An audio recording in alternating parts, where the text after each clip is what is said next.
All right, everybody, we will call the Sustainability and Resiliency Committee meeting to order. I'm John Strand, your chair.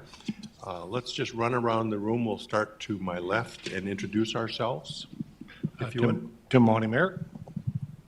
Brenda Derrig, City Engineer. Paul Mathis, Cass County Electric Cooperative. Sean Paschke, XL Energy. Bruce Grubb, part-time City Administration. Becky Majerus, Director of Facilities. Ben Dow, Fargo Public Works. Shauna Rednick, Inspections Director. Mark Williams, City Fargo Planning. Okay, Bruce, do we possibly have Greta online or will be joining us Greta maybe? asked if she could join. She's not yet, but when she does, we'll make sure to announce her. Good that we'll know that she's here. Well, thanks everybody for joining in with us today. We have some really interesting stuff to talk about and learn about from the community. And it's always gratifying to have people approach government and agency and ask for their voice to be heard and to have their positions explored. So this is really exciting. I can't wait till we just do this all the time, where that's what we're doing. But anyway, so on that note, has everybody looked at the agenda? Everybody has a copy of the agenda? Are there any changes to the agenda? If not, we'll have a motion to approve the agenda as presented. Move to approve. Move to approve. Is there a second? I'll second. All those in favor say aye. Aye. Aye. Opposed, nay. Agenda is in place. Same for minutes from the last meeting from September. First of all, move to approve. Is there a second? Second. Any discussion or changes? All those in favor say aye. Aye. Opposed, nay. Minutes stand. All right, Bruce, I'll let you introduce our topic and our presenters, and we'll go to the next step, Yes, please. thank you, Mr. Chairman. Sonia, is it okay if I give a little introduction for you? I'll try not hurt things in the process, but Mike Redlinger and I met with Sonia, and Sonia, you were with somebody else at that meeting, and I didn't get the name. Mark Taggart. So anyway, we met back on September 7th, and they went through a presentation with us that they had prepared related to EV chargers and the placement of EV chargers at multifamily buildings. In fact, they let us know that they had started to circulate a petition to encourage the Fargo City Commission to consider making EV charging equipment placement and requirement for proposed multifamily buildings and to some degree existing multifamilies as well. And Sonia can correct me if I'm wrong, but it's our understanding that they collected about 300 signatures, at which point they reached out to Commissioner Strand about presenting the petition to the City Commission, and John reached out to me and said, hey, do you think a good first stop would be the Sustainability and Resiliency Committee, which I did. And so we placed them on the agenda today as our featured presenter. And so with us, I think presenting on behalf of Clean is Sonia Kay. And Sonia, would you be willing to introduce the rest of your team that you have with you today?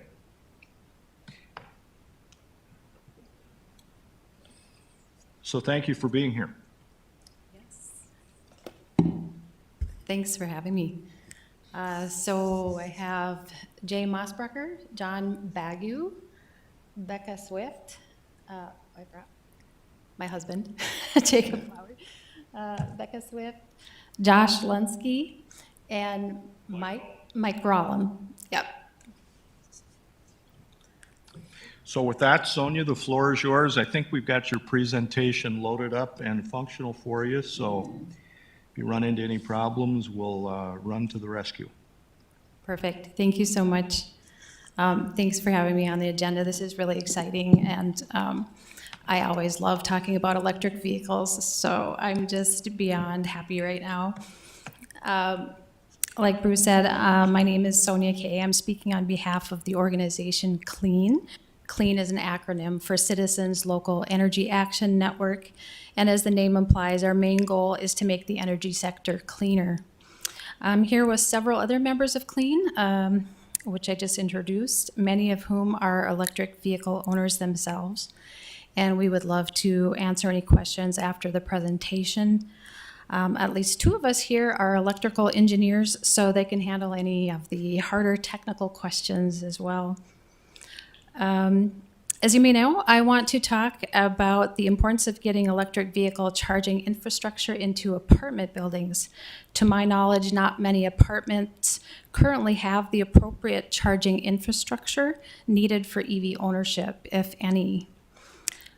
I'm guessing that all of our EV owners here in this room today are homeowners and not apartment residents.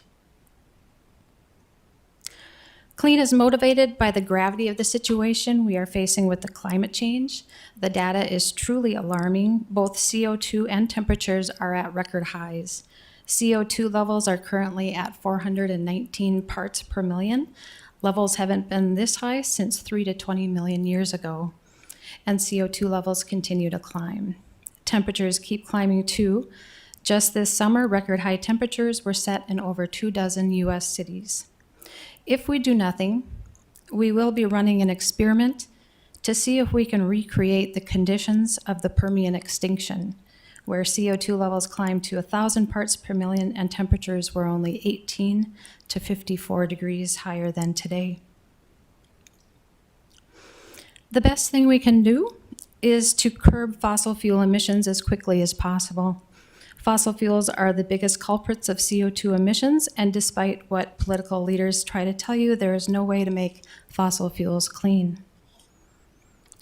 In North Dakota, 22% of CO2 emissions come from the transportation industry, another 41% is from coal, and another big chunk from natural gas.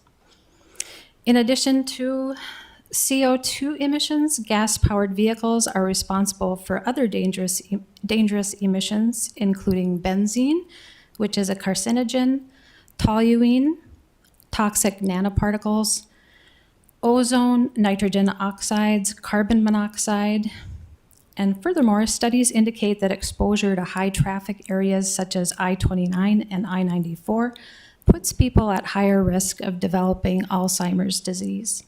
As we know, apartments are disproportionately located next to interstates. Keeping this context in mind, Clean has started a popular initiative to get charging infrastructure into apartment buildings. Getting charging infrastructure into apartment buildings will have a big local impact on CO2 emissions and air quality, which I will talk more on later. The impact on emissions alone is reason enough to do this. However, there are plenty of other equally good reasons to do this as well. Major car manufacturers have resolved to switch their fleets to electric vehicles by 2035. Ford just set a goal of making EV sales half of all global sales by 2030. At least 84 to 90% of electric car charging is done at home. For me, it is 100%. Electric vehicles save owners money, and to be fair to apartment residents should have the same rights to own EVs as homeowners. There is a whole new set of terms to get to know when you talk about electric vehicles, but for our talk today, we want you to be aware of the 3 levels of charging, level 1 being the slowest and level 3 the fastest. Level 1 charging does not require extra equipment or infrastructure. It utilizes standard residential 110 volt electrical outlets. Level 3, or fast charging, is done only at public chargers. But for this presentation, we are concerned with the level 2, which charges at a rate that is in between the level 1 and level 3. For those of you unfamiliar with EV charging, here is a visual representation of different plug types. The top row is what the female charging port on the car might look like, into which the charging cable plugs. The bottom row is the type of outlet needed for the charging equipment. As you can see, level 2 charging has twice the voltage than the level 1. So using level 2 equipment makes home charging quicker and makes EV ownership and daily driving feasible. Just to drive home that point, here is a comparison of level 1 and level 2 charge times. If I need to charge 60 miles worth of range, it would take 10 or more hours to do so with a level 1 charging. On the other hand, with level 2, it would take only somewhere between 1 and 2 hours to complete the same charge. I'm suggesting a range between 1 and 2 hours simply because of variations in the amperage between different models of level 2 charging equipment. And I just want to note that you can charge every time you pull into your garage, so the number of miles you will charge will be equivalent to the number of miles you drove that day.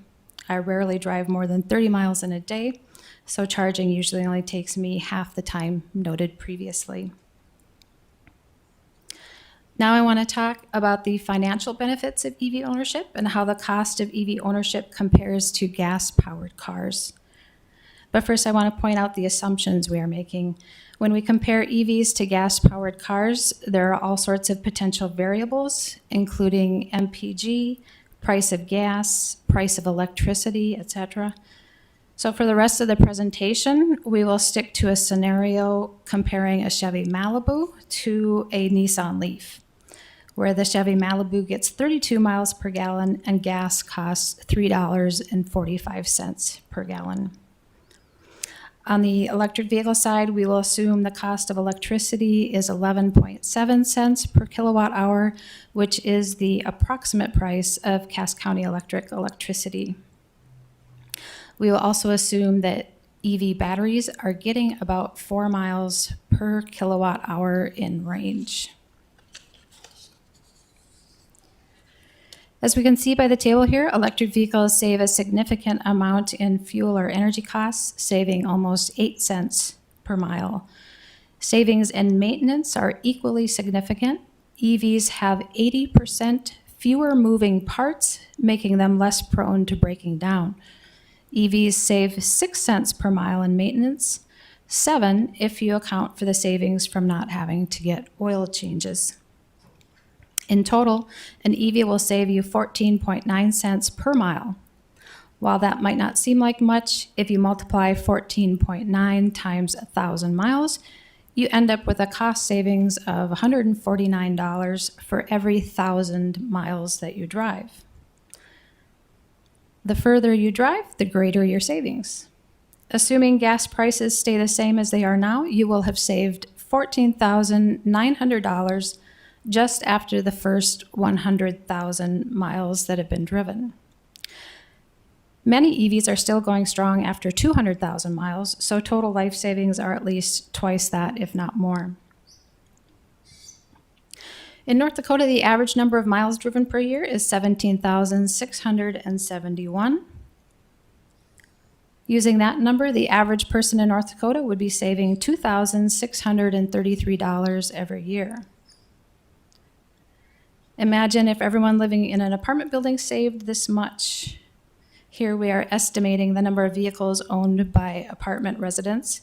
Assuming every apartment resident that is 18 years or older owns a vehicle, we have 60,000 apartment vehicles.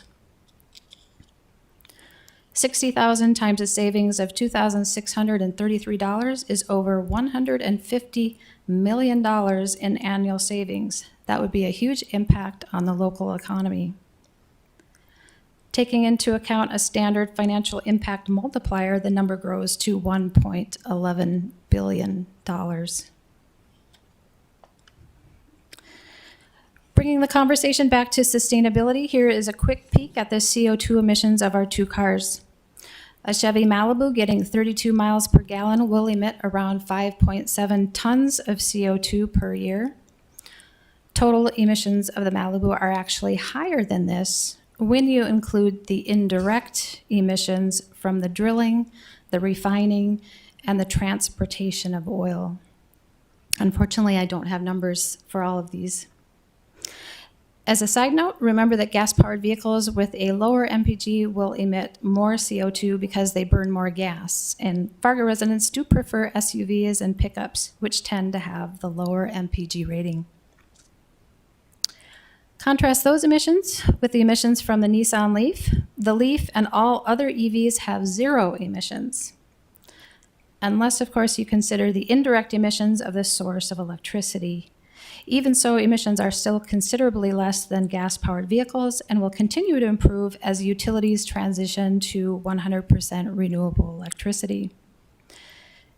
Given that Minn Kota generates 67% of their electricity from coal, we can calculate that you would be responsible for 3.7 tons of CO2 emissions every year if you are a customer of Cass County Electric. This is still less than the 5.7 from the Malibu. The emissions aren't nearly as bad if you get your power from Xcel. With their current portfolio, your emissions are just 0.7 tons of CO2 a year. And that number will be dropping soon as Xcel has pledged to be carbon-free by 2050.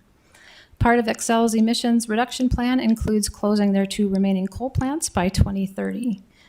For the purpose of speeding the transition to clean transportation, we believe we need to simultaneously clean up our electricity generation and our transportation sector. We are confident that economics alone will eventually spur all electric utilities to transition to 100% renewable energy. And just as a side note, we don't believe carbon capture will ever be the answer. Carbon capture does not actually eliminate emissions, and it will never be economically feasible. We encourage Minn Kota to take advantage of opportunities in the Inflation Reduction Act and Infrastructure Bill to transition away from coal. But back to our discussion on vehicle emissions.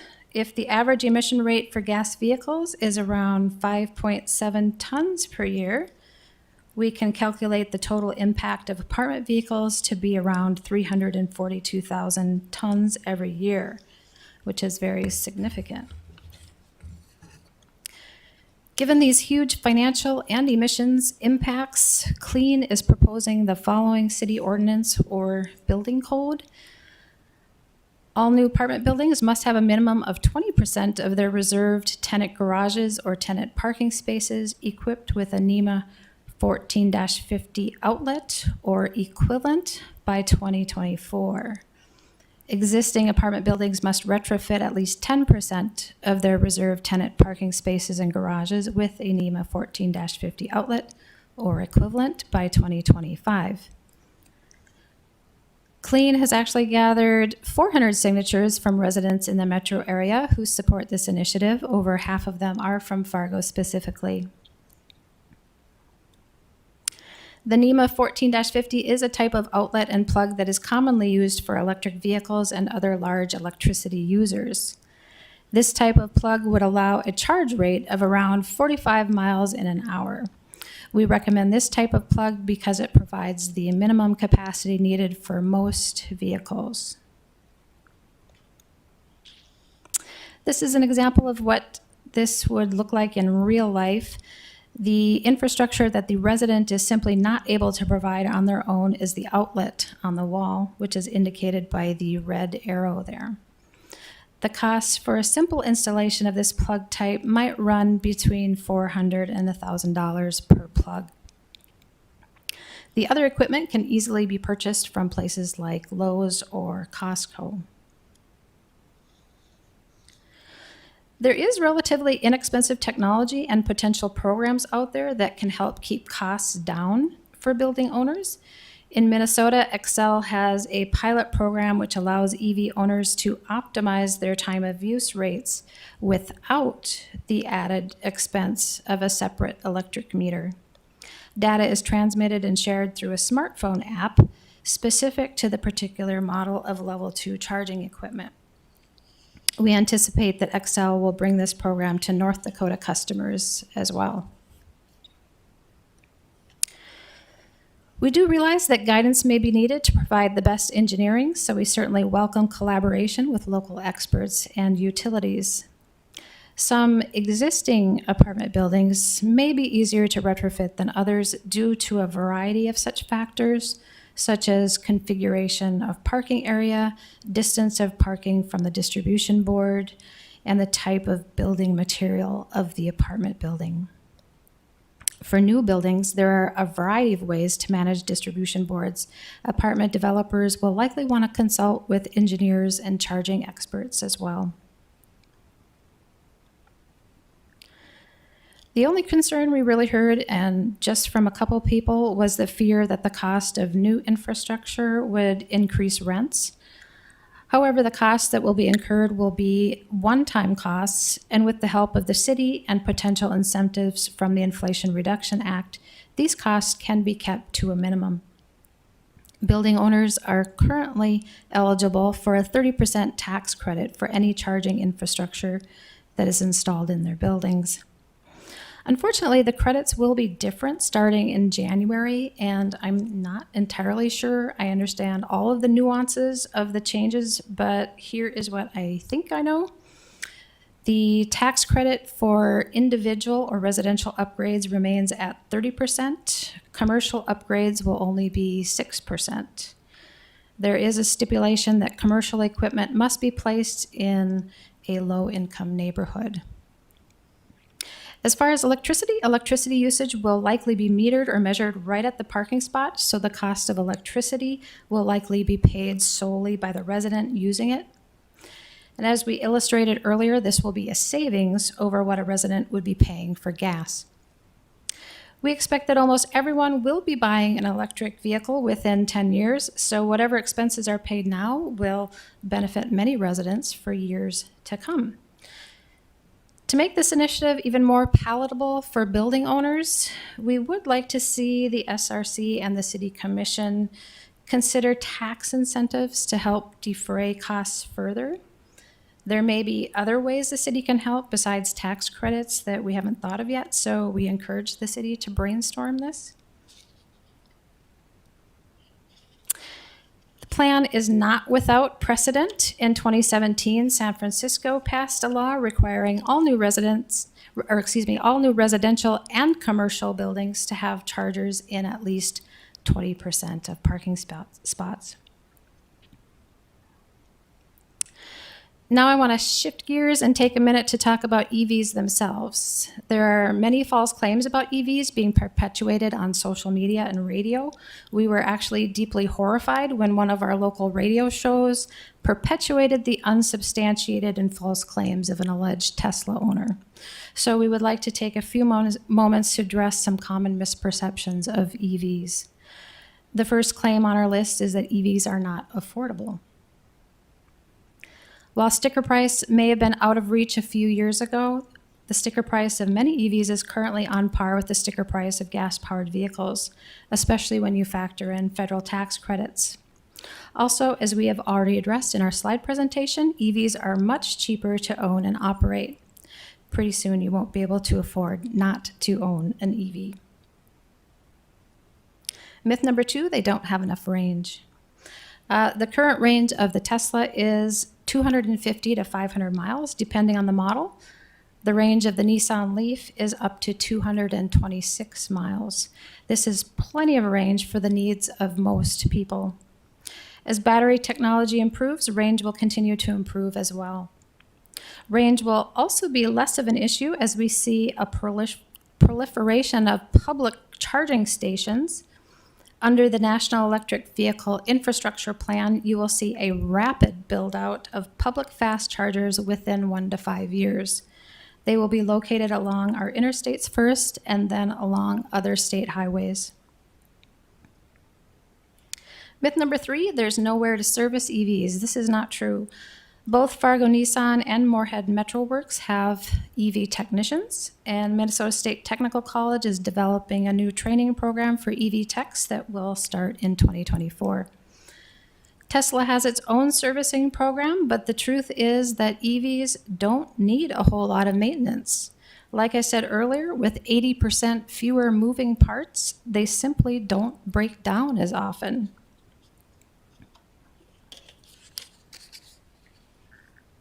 Myth number 4 is that batteries degrade too quickly. While it is true that there is some degradation over time, it is minimal and less of an issue with newer, more recent battery technology. The latest models of EVs have liquid-cooled lithium-ion batteries that outlast the life of the vehicle. According to a recent survey, Teslas only lose about 10% of their range after 155,000 miles. The lifespan of a Tesla battery is estimated to be between 186,000 and 310,000 miles. Myth number 5, batteries will clutter landfills. This claim is unsubstantiated. Many companies are currently expanding EV battery recycling, which is much cheaper than mining for new materials. Before even getting to the point of recycling, some batteries will get a second life by replacing faulty cells or being used for other projects. We haven't seen much recycling so far, simply because the majority of EV batteries are still in use. Myth number 6, the grid can't handle the load. So clothes dryers are equivalent loads, and grids handle clothes dryers just fine. Not only can grids handle EVs, but EVs can also increase the reliability of the grid, something a clothes dryer can't do. Most charging is at night when there's low demand, so EVs serve to even out the demand curve.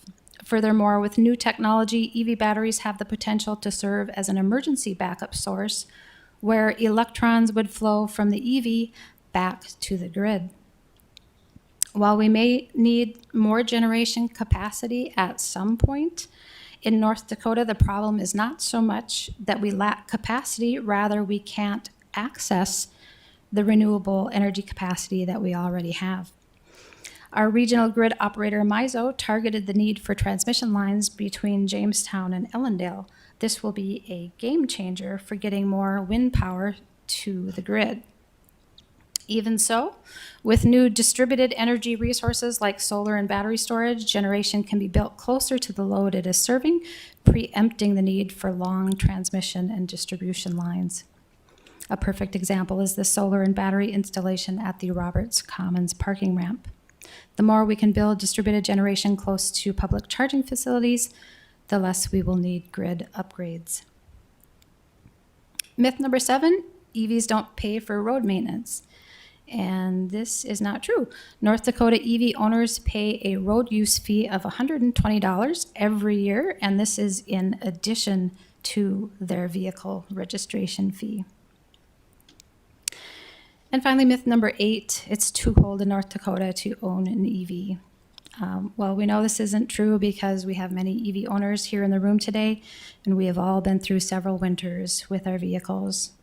It is true, however, that in extreme temperatures like -30, EVs lose about 40% of their range, but gas-powered vehicles also lose range when it is 30 below. EVs do need to be plugged in at those extreme temperatures, but gas-powered vehicles also need to be plugged in at 30 below. One thing you might not be aware of, that EVs have a type of built-in block heater type technology that keeps the battery from freezing in moderately cold temperatures. Again, as design and technology improve, so will the ability to withstand the extreme temperatures. And I just want to add that Alaska, Minnesota, Montana, and Idaho, which have similar climates to North Dakota, each have more EVs than North Dakota. Another fun fact, 86% of new cars in Norway are of the plug-in variety. So in summary, we urge you to support this proposal to be fair to the 60% of our population who live in apartments by allowing them to access the same benefits of EV ownership that homeowners already have. 2, our proposal is good for Fargo by keeping money local and reducing harmful nanoparticles and other pollutants. And 3, it is the sustainable choice for our planet. With that, thank you so much for your attention, and we would answer questions if you have any. Thank you, Sonia, very much. That's some really substantial information for us to process and for the community also to digest. Let's go around. Who has some initial feedback or questions for Sonia? Ben, you? No? Well, I thought you were going for the microphone there. No, I'm just taking it in, thinking about it a little bit. I've read a lot of articles lately how, public works facilities are being affected by implementing EV cars and the cost associated with it many times.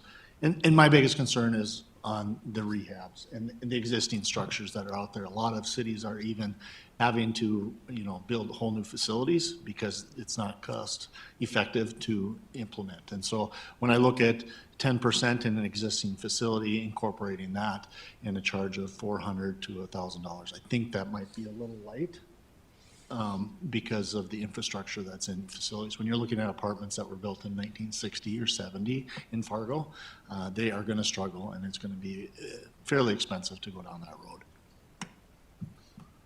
Go ahead, Paul. Mayor? I just happened to listen to that radio show. One of the myths or there or something is that the caller said that his electric bill was $400 a month, but when he got an electric vehicle, it was $800 a month. What's the real truth on that? That can't possibly be true. We did the math. Actually, Jay, do you remember how would it? Yeah, he claimed he was only driving like 9,000 miles, but I think based on electric rates, you would have to be driving 60 to 70,000 miles a year to have a $400 per month increase. I mean, that's just not possible. I've got 2 electric cars, and my monthly bill went up $30. Granted, I'm on off-peak, so I've got a reduced rate, but $30 a month for 2 cars. Yeah, it was almost like you were running the other way when the guy was talking because everything was expensive and you could only drive so far. Yeah. I do have one Go more ahead, question. That is one of the things that I see that you guys have in here, and, you guys all being EV owners, and our winners being what they are, we hear a lot of rumors, that Duluth bought about 8 electric buses, and now they're not operational in the wintertime because of the size of the batteries and how much it takes to keep them warm. They can only run about an hour on the route versus 8 hours during a rain day, 5, 6 over a charger. West Fargo, I know, is struggling with their electric bus in the school system. Same thing, that they're not able to run it in the wintertime because of the amount of time it can operate because in the cold temperatures. And that's just, things you hear. But I'm interested, 10 above, how far can you go? How long can you run? If you're talking, let's just say the numbers of 200 miles, 40%. Does a 10 below or 10 above really see that 40%? Are you down to, 110 miles?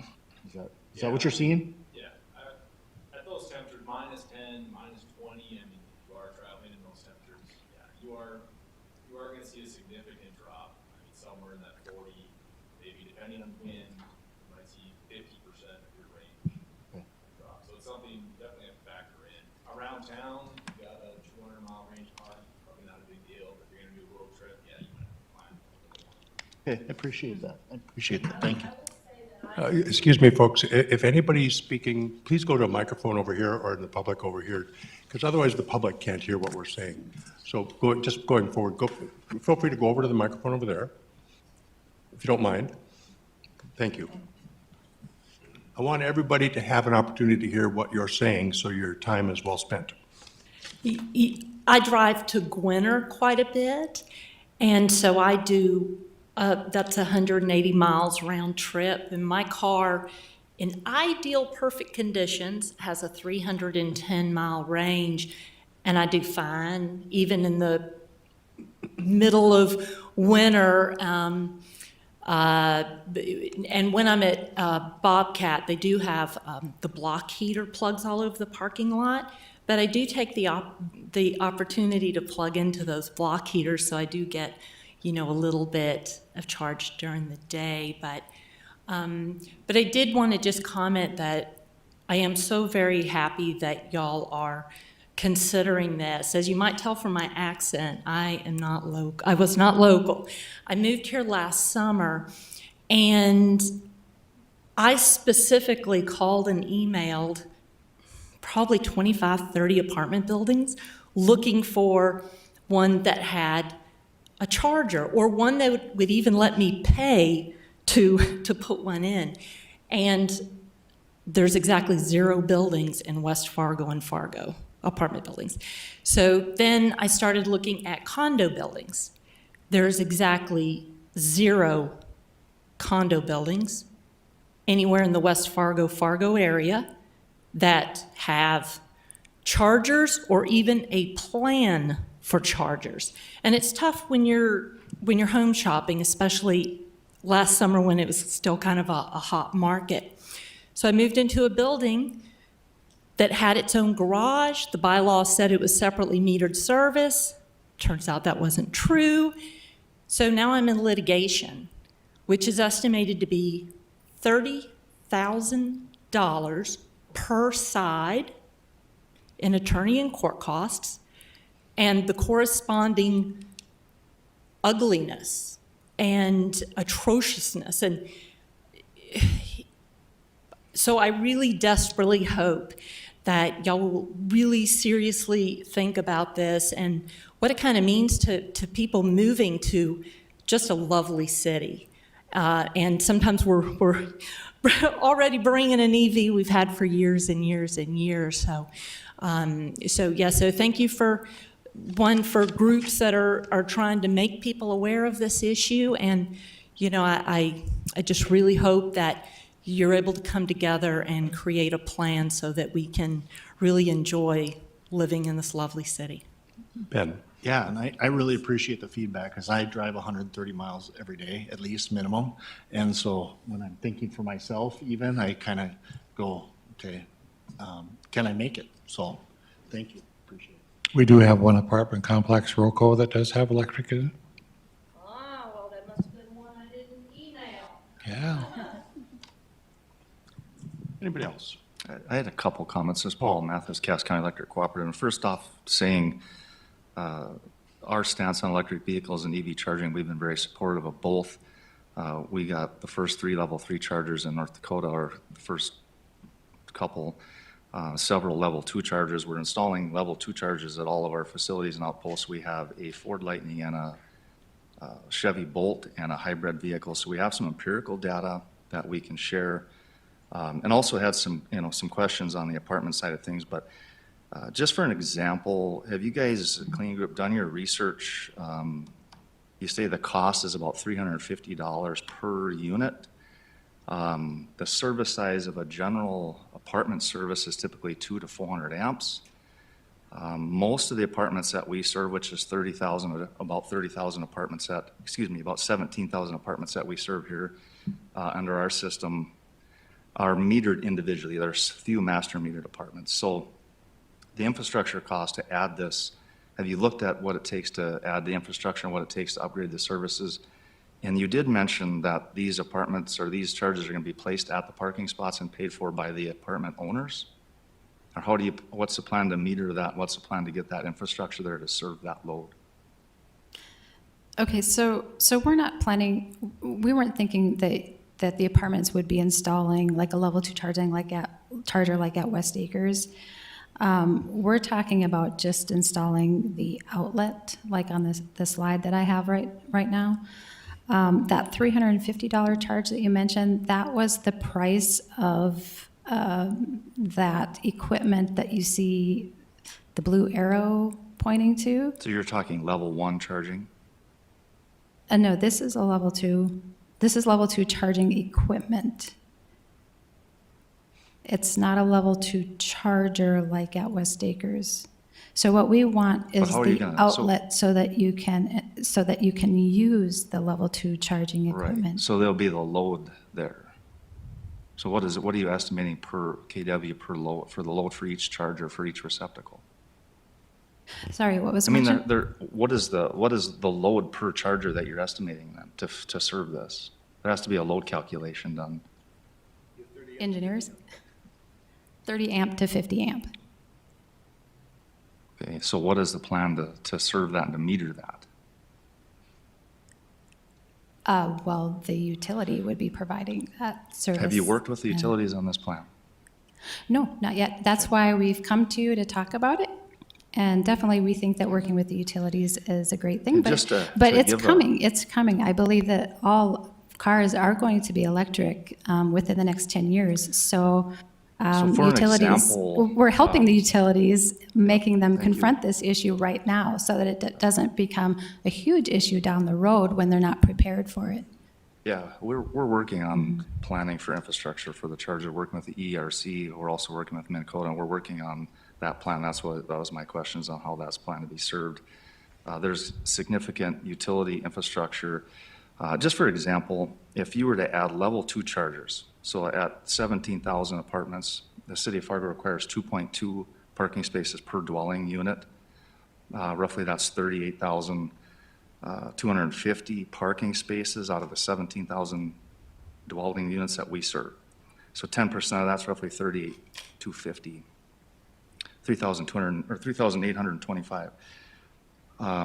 If there were a level 2 charger at each one of those, that's 7 kW roughly, that's roughly like adding 6 large million square foot hospitals if those chargers were all being served at one time, just to put that into perspective.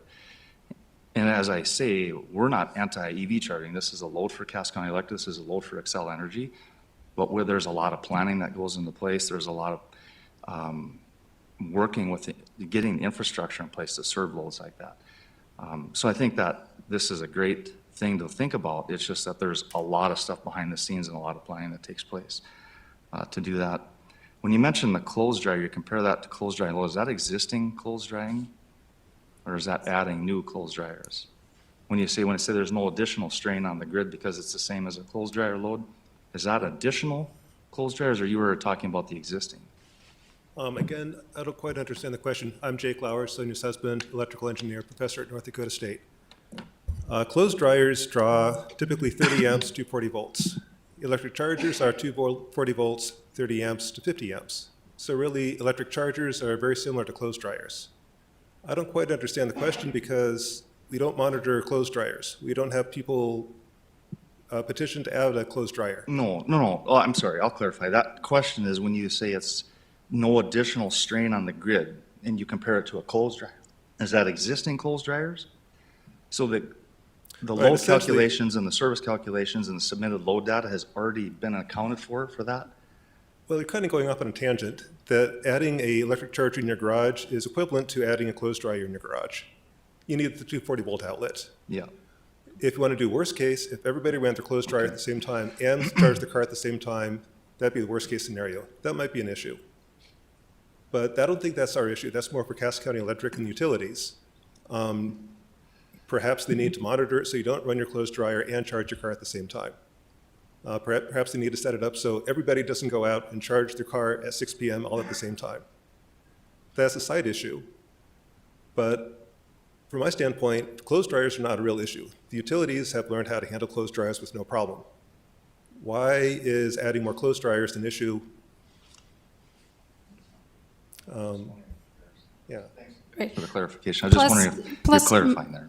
Most charging, like I said before, is done at night.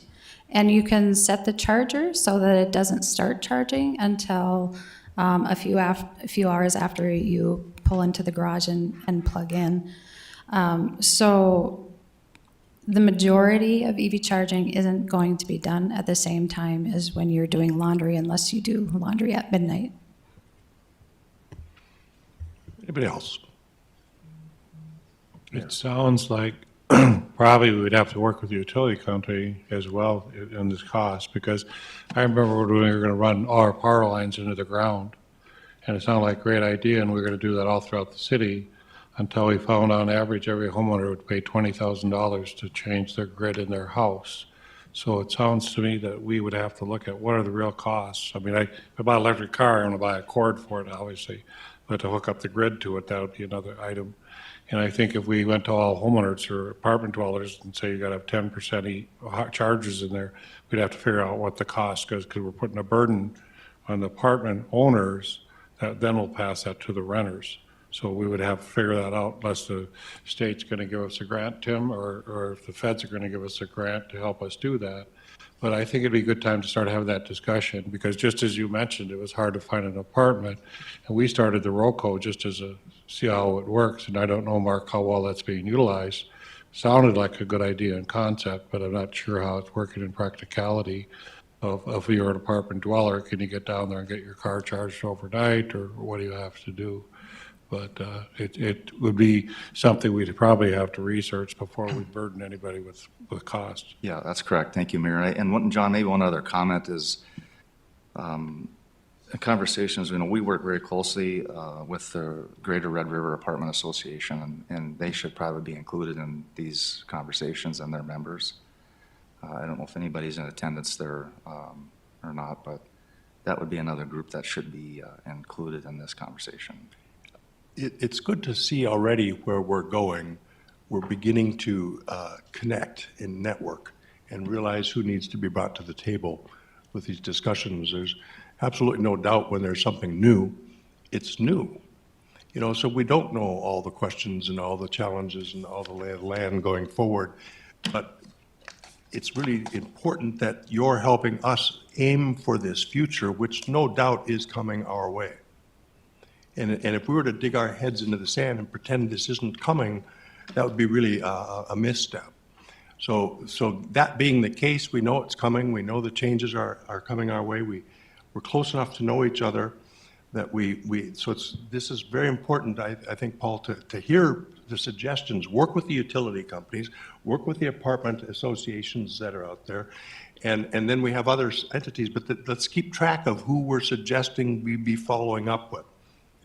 John, and okay, for the moment, I'm going to incorporate public comment into our discussion, okay? I thought I would do that kind of already, sorry, because we're talking about these issues right now. I'm John Baggy. I'm president of a local solar EV charger company, Community Electrification. I'm proud that we actually did charge stations of the level 3 variety in Dickinson, which allows people from Fargo to visit their grandparents in Glendive, Montana, driving an EV. So they can now go across basically using the interstate in North Dakota and get to Montana and charge in Montana too. So we're starting to see that people in Fargo are benefiting from EV infrastructure, and the more we have, the better, because as the lady mentioned, there isn't a lot right now. We are talking about very small numbers compared, and the cars are going to grow rapidly. Just to say, what we're asking for isn't a big ask. If you look at me, I'm in shorts, I'm a Canadian. I basically came to the United States to get away from the Canadian winter. And we've already talked about block heaters. So I come from a city in Alberta called Edmonton, and it's so far north, I can't believe they have so many people that far north. And basically, if you can imagine, it's so cold there, we have block heaters for almost every stall, long-term parking stall up there. So when I went to North Carolina from Edmonton, I had this electrical cord hanging out of my front for my block heater to plug in to any electrical outlet on a parking spot, and the people in North Carolina thought I had an EV when it was a gas-powered Toyota 4Runner. Are you from North Carolina? Yeah, so anyway, so basically, they even had plug-in stalls in stadiums where you wouldn't run the line underground, but you would run it in a bar, a long metal bar, and every stall would just have a parking plug en masse to plug into, because even up going to football games up there, your car would get so cold sometimes that you'd want to have a block heater working. So you can do this in a large scale. It can be easily done. Other cities in Canada do it all the time, where they basically have their parking spaces electrified, especially their long-term ones, for people to plug in their block heaters. And this basically is not much above that. So if you can put in that kind of plugs for block heaters, you can upgrade it to EV charging quite easily. So it's not a big ask. Thank you. Thank you, John. Absolutely. Becky? So I just have a question, and just knowing a lot of apartment owners and having lived in apartments for many years, a lot of them have the surface lots outside. There's no security. It's not an underground lot, that sort of thing. A lot of these existing lots. I think my biggest concern is when I look at this model right here, they're going to spend $350 on this charger, and I see it walking away to the point where I think if these surface lots are going to install chargers, they're actually going to need to do the actual freestanding stations. So that's one of my concerns, is that I don't know if these are lockable. I don't know if there's a way to secure them in an open lot. That's one of my concerns. The other one of my concerns is I know EV's coming, and I know that that's where we're going. I've been looking at them myself. The other issue, especially in our low-income apartment buildings, is they're not buying new vehicles. Even the cheapest electric vehicles, I don't see them purchasing them. So I think if we were to bring something like this to the table, I think it would be going forward, or maybe looking at the higher-end apartment buildings. Maybe this is an option, but maybe not so much for our the lower income, just because the fact that those costs do get passed on to the tenants. And, you can say that the landlord's going to provide it, but it will get passed on. And I just don't see the need yet. So I think maybe a phased approach, where we do it at the apartments and the condos where we are seeing electric vehicles already, for our residents that do have them. So maybe that might be an approach we would want to take. At a recent League of Cities meeting, I believe I heard them say there are 340 or so electric vehicles in North Dakota. At this point in time, that's, of course, the lowest that number will ever be in the rest of our existence. But so the point is this is the beginning of a new direction, and that direction is coming at us. You've mentioned it too, Sonia K. They have a 5-year plan, and it's every 50 miles along interstate within a mile. But this is nothing's instant. We have to anticipate where we're going. As I hear your proposals, just for the sake of our discussion here, you have 2 recommendations, and they're not the same. One recommendation is for new apartments, that we find a way to start incorporating, at least in however we approach it, to start incorporating electric vehicle charging in new apartments. I think that's a no-brainer. I'd like to see every new apartment also have recycling. Just as a general conversation, if we're all about the planet, we would be wanting them to recycle too. So those are good things to put on the table. What I'm wondering about is how could we incent it or get it so it's workable or so it's practical and doable so that everybody benefits. And that's where we're going to have to put our heads together. So I think going forward, we need to bring stakeholders together. You're already mentioning, Paul, some stakeholders that need to be brought to this discussion. We need to probably bring our financial economic development folks in and say, okay, what kind of incentives, if they're coming to us for TIFs or pilots or Renaissance, maybe we find out what kind of incentives would be considered or could be considered for a new development. So as long as we're doing this, what's it take? What would help them accomplish this? I agree, people will want to move to places where these new technologies are available. Like, who wants to go where there's no internet? But that's the reality too. So we're going to have to get the wrinkles out in our collective approach to that discussion. I think that's an easier discussion than requiring it of existing buildings and apartments. That's a whole different game, I'm assuming. Are you okay kind of bifurcating this out and honing in on and us working together? I mean, it's not an all or nothing. We all go for what we can accomplish, Sonia? That's correct. Our main goal is to get the ball rolling.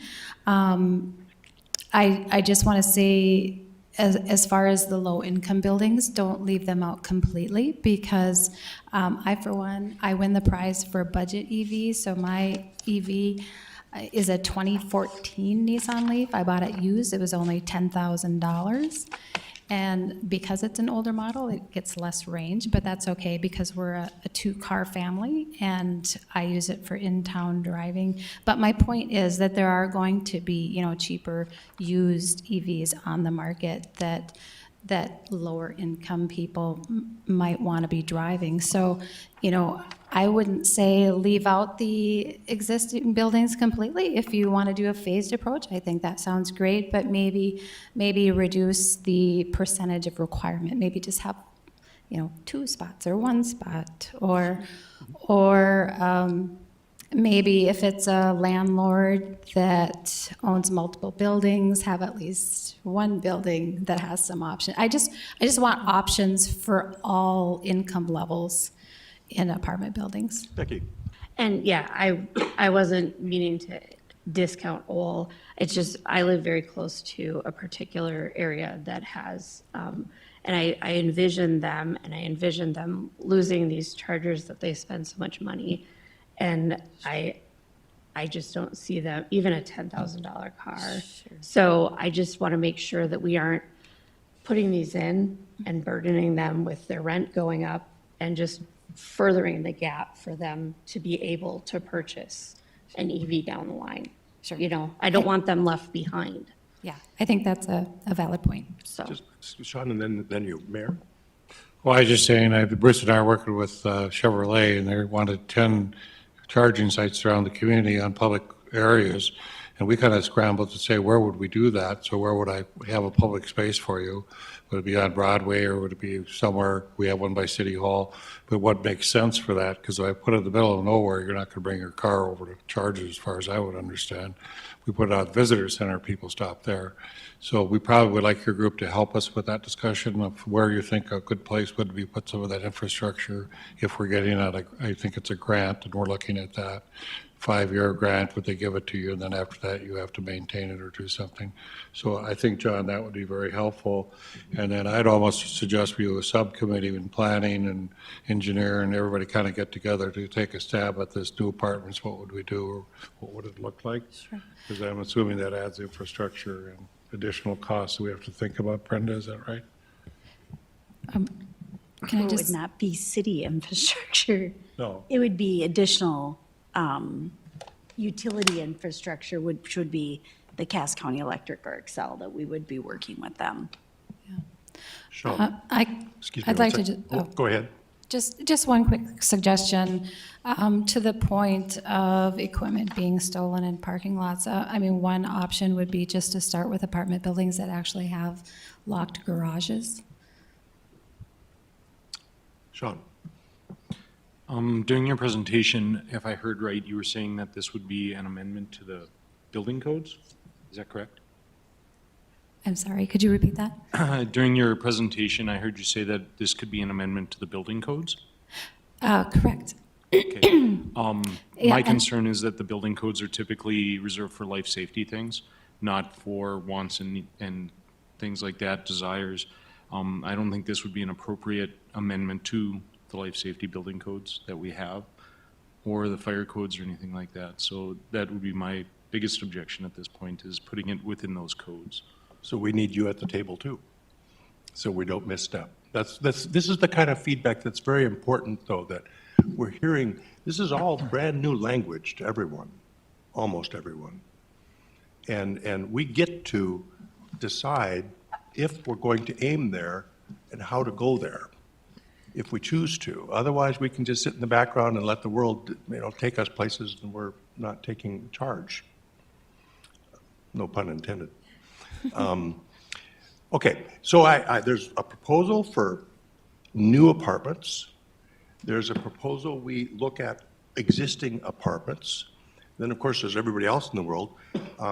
Bruce and Mayor, how do we, and you kind of started, Mayor, how do we get these discussions vetted in our lanes with engineering, with city codes, with incentives? How do we start that process and do it?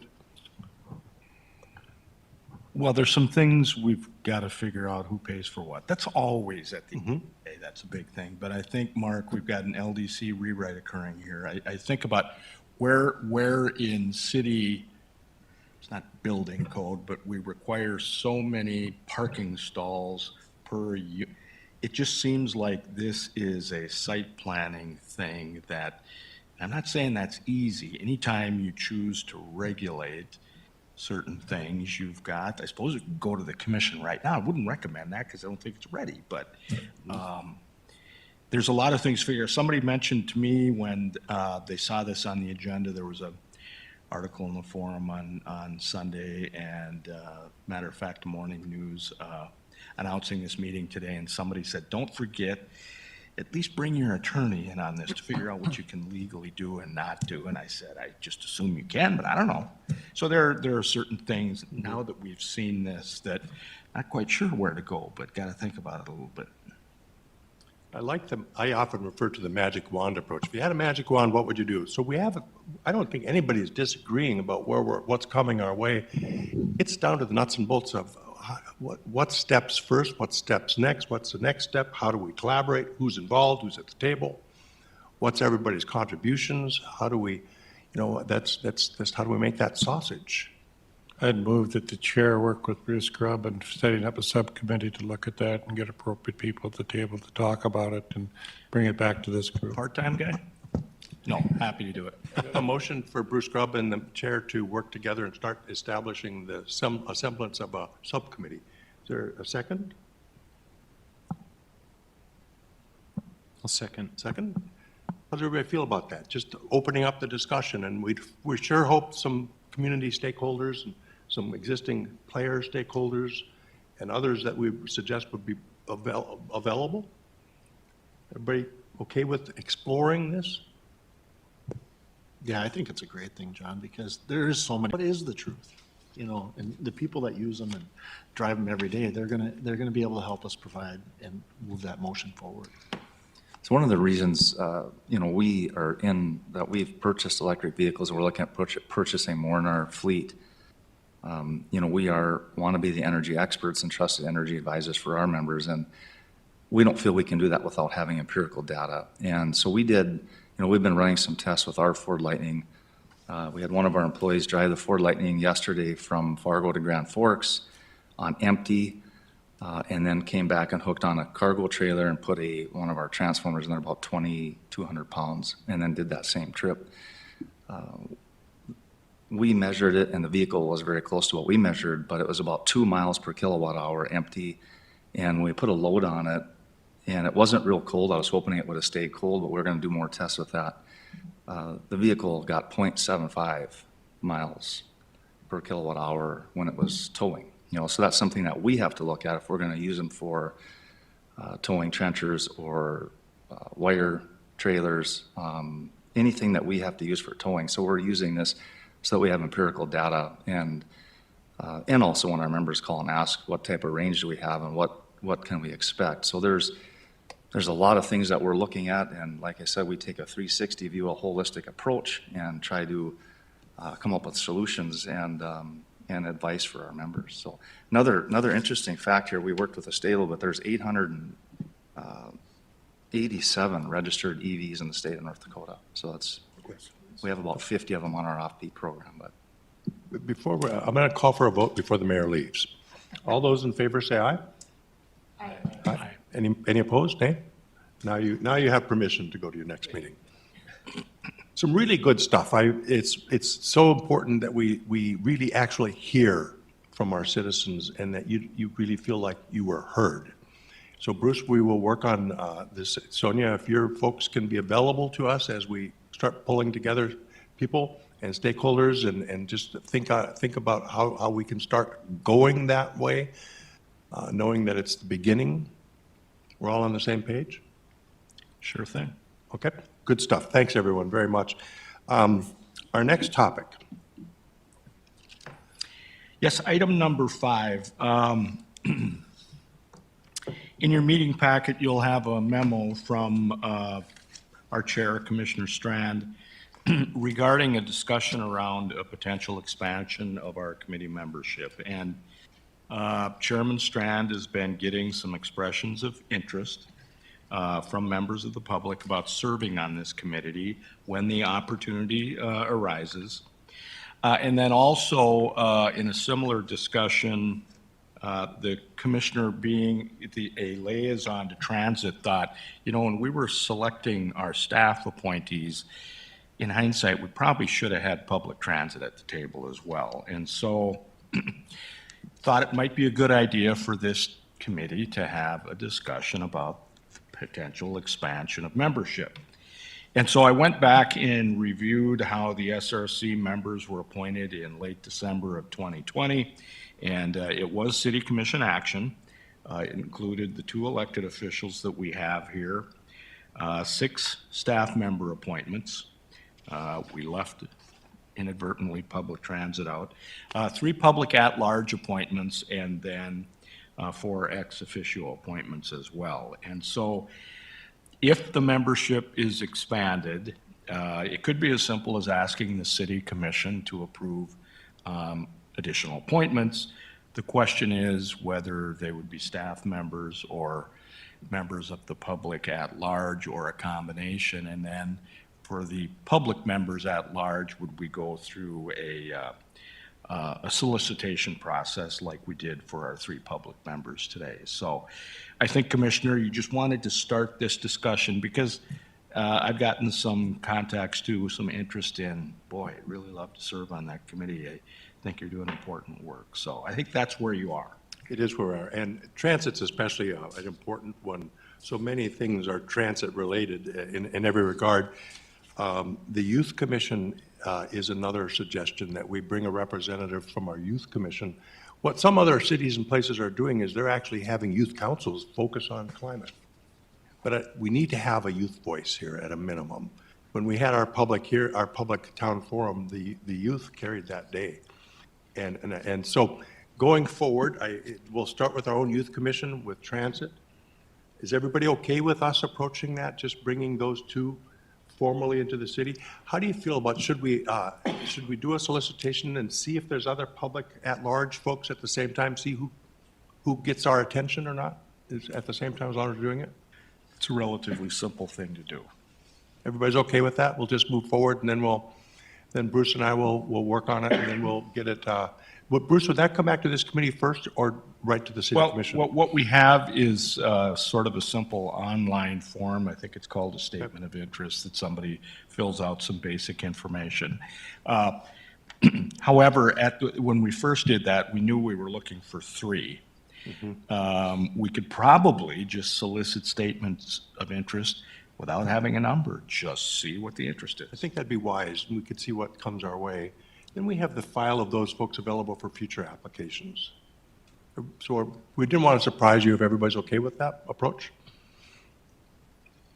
Anything else on that topic?